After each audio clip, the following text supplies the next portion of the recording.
আসসালামু আলাইকুম, hello everyone, welcome to ইরাইস ডেইলি ব্লগে।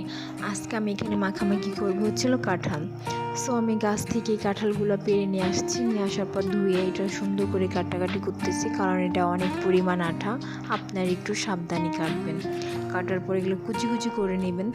নেওয়ার পর এটা সুন্দর করে কষলি কষলি পানি দিয়ে ধুবেন, 2-3 বার ধোয়া দিবেন, তাহলে এটা আঠার ভাবটা চলে যাবে।